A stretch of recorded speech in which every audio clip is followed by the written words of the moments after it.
Saudara Presiden terpilih Prabowo Subianto meminta pihak yang tak ingin bergabung jangan mengganggu pemerintahannya. PDI Perjuangan dan juga Partai Keadilan Sejahtera yang hingga kini belum menjalani komunikasi merespons Prabowo pasti paham soal demokrasi.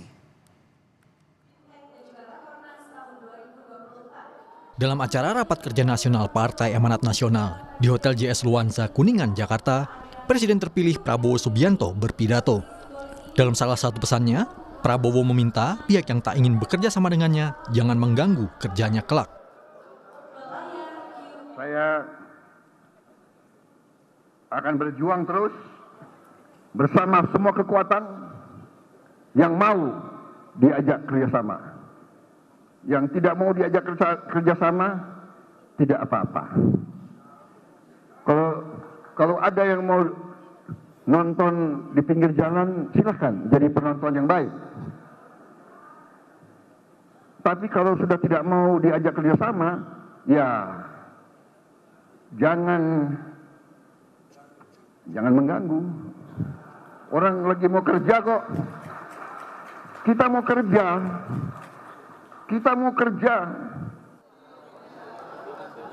Yang diucapkan Prabowo di acara PAN mengundang respon dua partai yang hingga kini belum juga berkomunikasi dengan Prabowo, PDI Perjuangan dan Partai Keadilan Sejahtera. Atau yang dimaksud adalah kekuatan-kekuatan politik yang tidak mau bergabung dalam gerbong pemerintahan, artinya menjadi bagian dari kabinet, gitu ya. Kalau itu yang dimaksud, itu sungguh kita sayangkan karena demokrasi kita ini kan memberikan hak bagi tidak saja individu tetapi juga kelompok masyarakat, bahkan organisasi non pemerintah, bahkan partai politik untuk memberikan masukan, kritik, bahkan mengungkapkan ketidaksetujuan, kemarahan. Itu adalah hal yang dijamin oleh konstitusi kita. Jadi kalau itu yang dianggap mengganggu, ya saya kira Pak Prabowo harus mengklarifikasi itu.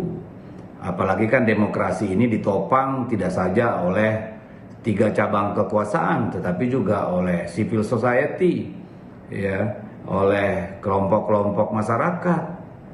Jadi ini harus kita pahami dulu. Pak Prabowo benar, jangan ganggu pemerintah. Wong menang pemilu kok. Tapi kontrol pemerintah wajib. PKS selama ini oposisi, tapi kritis dan konstruktif. Gak boleh kritis yang merusak. Dalam 2 bulan sejak dinyatakan menang pemilihan presiden 2024 oleh Komisi Pemilihan Umum dan ditetapkan sebagai presiden terpilih, Prabowo telah menemui 2 pimpinan partai lawannya di Pilpres. Surya Paloh, Ketua Umum Partai Nasdem, dan Muhaimin Iskandar, Ketua Umum Partai Kebangkitan Bangsa. Kedua partai bersama PKS adalah pengusung pasangan Anies Baswedan, Muhaimin Iskandar dalam Pilpres 2024. Analis politik dari Universitas Al-Azhar Indonesia, Ujang Komarudin, ucapan Prabowo berbeda dengan realitas sistem demokrasi.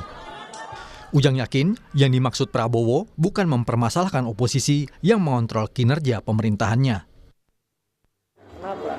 Bisa jadi Pak Prabowo ingin mengatakan bergabung, silahkan, tidak bergabung pun silahkan menjadi oposisi yang konstruktif, oposisi yang berbasis pada data, atau oposisi yang loyal, atau oposisi yang objektif.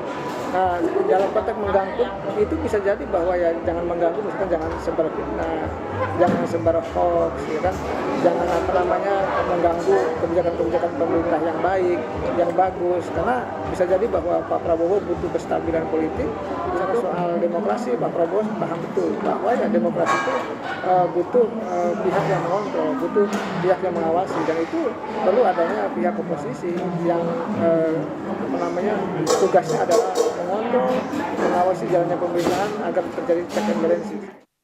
Saat ini, realitas politik juga menggambarkan bahwa kekuatan Prabowo bakal bertambah bila Nasdem dan PKB bergabung dalam koalisi Prabowo di kabinet mendatang.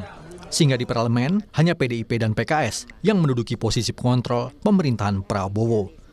Tim Liputan, Kompas TV. Udah, Bang?